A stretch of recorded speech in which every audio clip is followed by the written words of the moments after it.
My girlfriend thought it would be amusing to stick a "will work for food" sign on my back during a family barbecue. I brushed it off with a laugh, then slipped away quietly. The next morning, she woke up to find a moving truck parked outside. The past 6 months have been a deliberate unraveling and rebuilding of my life. I was let go from my role as a senior logistics manager, a position I held for 15 years. It was a well-paying job, but the company downsized, and my name was on the list. Rather than diving back into the corporate rat race, I chose to invest in myself. I used part of my severance to launch a logistics consulting business, operating out of a home office in my spare bedroom. The work is grueling, the hours are endless, and the income, for now, is a shadow of what I once earned. I knew it would be a challenging path, but I believed in my vision. My girlfriend of 4 years, Emily, didn't share my enthusiasm. She had grown accustomed to the lifestyle my previous salary afforded: fancy dinners, weekend getaways, and carefree spending. My new reality as an entrepreneur wasn't as luxurious. Her initial support turned into a subtle, growing resentment, expressed through snide remarks and backhanded jokes. She began calling my business my little hobby, and would ask when I'd get a real job. I tried to shrug it off, convincing myself she was just anxious about the uncertainty. I worked 16-hour days, pouring my heart into making my venture succeed, hoping she'd see the potential if I could prove it was working. This year, I hosted our family's annual barbecue, a cherished tradition. My parents, siblings, their partners, and a gaggle of nieces and nephews filled my backyard. I love hosting. It feels fulfilling to bring everyone together. I spent the morning prepping, tidying the yard, and firing up the smoker for the brisket. Emily was acting oddly all morning, overly cheerful and strangely excited. I should have seen it as a red flag. The party kicked off around 2 p.m. I was at the grill flipping burgers, chatting with my dad, and feeling at ease for the first time in weeks. I was in my element, surrounded by loved ones, or so I thought. While I was focused on the food, Emily sneaked up behind me and taped something to my shirt. I assumed it was a harmless prank, maybe a kiss the chef sign. I heard her friends giggling, but I just grinned and kept cooking. For the next hour, I mingled, refilled drinks, and played with my nieces and nephews, oblivious to what was on my back. I noticed a few odd glances and whispers but dismissed them, thinking people were just happy to see me. Then came the moment that hit like a punch to the gut. My 7-year-old nephew, Max, tugged at my shorts, his face puzzled. "Uncle Jake, what does jobless mean?" he asked innocently. I froze. My brother, standing nearby, looked livid and tore the sign off my shirt. He handed it to me. It was a crude cardboard sign, designed to look like something a homeless person might carry. In bold marker, it read, "Will work for food. Jobless and desperate. Please help. My girlfriend pays for everything." My stomach dropped. This wasn't a prank. It was a cruel, deliberate attack on my character, my work ethic, and my current struggles, displayed in front of my entire family. Before I could process it, my sister approached, her face pale, holding her phone. "Jake, you need to see this." She showed me Emily's latest social media story. A photo of me at the grill, the sign prominently displayed. The caption read, "Getting the new man to work. Gotta earn his keep. Jobless and loving it. Charity case." I looked across the yard and saw Emily laughing with her friends. She caught my gaze and gave a cheeky wink, as if we were in on the joke together. In that moment, 4 years of our relationship dissolved. All the love I thought I felt, all the excuses I'd made for her, turned to ash. But I didn't lash out. I didn't make a scene. That's what she wanted. A dramatic outburst to paint me as unhinged, validating her narrative. Instead, I forced a chuckle, looked at my family's concerned faces, and said, "Wow, Emily's got a wild sense of humor, doesn't she? A bit harsh for my taste, but oh well." I patted my brother's shoulder. "Thanks for the heads up, man." I carried on hosting for another hour, playing catch with my nephews, chatting with my mom about her flowers, acting like the perfect host. Emily seemed almost annoyed by my calm demeanor. Inside, though, a plan was taking shape, a quiet, resolute final plan. At around 6 p.m., I told my sister I had a splitting headache and needed to rest.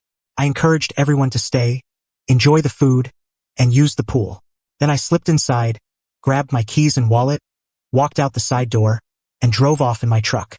I didn't go far, just to a quiet motel 20 minutes away. From the sterile calm of that room, I made one call, to a moving company specializing in urgent, overnight jobs. I explained briefly that I needed a team to pack up one person's belongings from a two-bedroom house. I told them to be there at 8 a.m. sharp. Emily thought I was sulking in the spare room, that we'd fight, and things would return to her preferred status quo of subtle jabs and my quiet endurance. She had no idea I wasn't even home. She thought she'd humiliated me. She was about to discover what real humiliation felt like. When she woke up, her entire life with me would be loaded into a moving truck. Update 1. The next morning, I sat in my truck down the street from my house at 7:45 a.m., sipping gas station coffee. Right on time, the moving truck pulled up. I met the crew leader, a burly guy named Mike, and let them into the silent house with my key.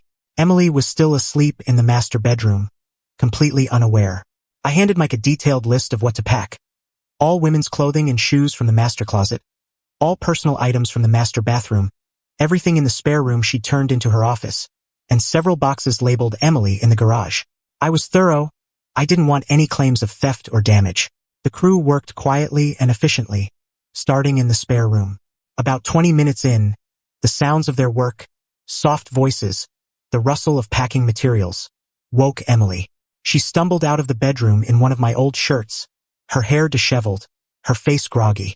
She saw two movers wrapping her computer monitor and froze, her expression shifting from confusion to panic. "Jake, what's happening?" she demanded, her voice rising. "Who are these people? What's going on?" I sipped my coffee, my face blank. "They're movers, Emily," I said evenly. "I hired them. You're moving out." "Moving out?" she shrieked. "Are you out of your mind? Is this about that dumb prank yesterday?" "It wasn't a prank," I said, my tone low and steady. "It was a public declaration of what you think of me. I'm just accepting it. You don't humiliate the people you live with, your family, for laughs. That's something you do to a stranger or a roommate you despise. So, this roommate is asking you to leave." I showed her a screenshot of her social media post, the photo of me with the sign, the cruel caption, her friends laughing emojis. "This isn't something you recover from, Emily," I told her. She started crying, but it wasn't regret. It was the wail of someone losing their comfortable setup. "You can't do this. Half this stuff is mine. We built this life together." "Let's be clear," I said, stepping closer. "You didn't build anything. I owned this house and everything in it 2 years before we met. You haven't paid a cent toward the mortgage or bills in 4 years. You can take anything you bought with your own money. The movers have a list. They'll deliver your things to any address you provide within 50 miles. I suggest you start calling." Her world was visibly collapsing. She stammered, grasping for arguments. "My car, the furniture, the TV, my car, my furniture, my TV," I corrected calmly. "I went to the bank this morning. Your name's off the joint account. The supplementary credit card you've been using is canceled. The financial arrangement you mocked yesterday is done." She collapsed onto the couch arm, sobbing into her hands, letting out a half-cry, half-scream. I felt nothing. No pity, no triumph, just a cold resolve. I'd given her every chance to show basic respect, and she'd responded by trying to make me a joke in front of my loved ones. The movers continued, ignoring the drama. Took about 2 hours to load everything. Emily made frantic calls from the patio, first to her friends, who didn't seem eager to offer their guest rooms, then, reluctantly, to her parents. When the truck was loaded, Mike approached with a clipboard. "We've got an address, sir. A place in Northwood." Her parents' house, naturally. I walked to Emily, who was sitting on the front steps, head in hands. "The truck's ready," I said, handing her a small box with her toiletries and charger. "This should be everything." She looked up, eyes red and puffy. "You're really doing this? Throwing away 4 years over one stupid joke?" "You threw it away, Emily," I said. "You just didn't realize it until now." I watched the moving truck pull away, carrying the remnants of a life I no longer wanted. Emily stood on the sidewalk, looking small and defeated, waiting for her parents to drive 40 minutes to pick her up. I went back inside, closed the door, and for the first time in years, my house felt like mine again. Final update: 3 months have passed since the barbecue. The first thing I noticed was the quiet. For years, my house was filled with Emily's noise. Her music, her constant calls, the TV shows I didn't care for. Now, it's just the soft hum of the fridge and my own thoughts. It's a strange, beautiful calm. My family reached out immediately. My mom was concerned I'd acted impulsively. My dad was quietly enraged on my behalf. I sat them down and explained, not just the prank, but the year-long erosion of respect. I showed them the social media post, the charity case caption. My mom's worry turned to fury. They didn't see my actions as vengeance but as self-defense. Emily's attempt at a smear campaign fell flat. She and her friends posted vague rants about toxic men and crazy exes. But it didn't stick. Too many people, my whole family, saw the prank firsthand. The narrative that spread was about a woman who publicly shamed her partner and was stunned when he stood up for himself. A week later, I got a certified letter from her lawyer, demanding half the furniture's value, compensation for emotional distress, and that I continue paying for her car, which was in my name. My lawyer responded with a package. The house deed, predating our relationship, bank statements proving I paid for the furniture, a record of the $10,000 she charged to my credit card for non-essentials, and a copy of her social media post. We noted we'd see her in court, with a counterclaim for the debt and defamation. Her lawyer never followed up. The biggest blow for her was financial. Without my income, her lifestyle collapsed. She couldn't afford her car, so I offered her a choice. Refinance it or I'd sell it. No bank would loan to her, so I sold the car, paid off the loan, and sent her a check for the $1,000 difference. She's still at her parents' house, working a 9-to-5 customer service job. Her influencer aspirations are gone. Her friends, who laughed at her prank, stopped showing up when she couldn't afford lavish nights out. Humiliation, it seems, isn't so funny when it's hers. But the real victory is mine.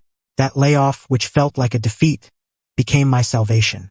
Free from Emily's stress and financial drain, I focused on my business. 2 months ago, I signed my first major client, a regional shipping company needing a logistics overhaul. It was a huge contract, beyond my expectations. Last month, I landed another. My little hobby is now a thriving business. I've hired my first employee. I'm working hard, but it's for me. The success, the respect, it's mine. Last weekend, I hosted a small barbecue to celebrate the new contracts. Just my parents, siblings, and close friends. The vibe was warm and joyful. No one mocked me. As I stood at the grill in a plain t-shirt, my dad came over, watched me for a moment, and put a hand on my shoulder. "Jake," he said, "I haven't seen you this happy in years. It's good to have you back." He was right. I'd been lost in a relationship that was slowly erasing me. Emily's cruel prank didn't break me. It woke me up. She thought she was labeling me worthless. Instead, she gave me the push to move forward. For that, in a strange way, I'm thankful.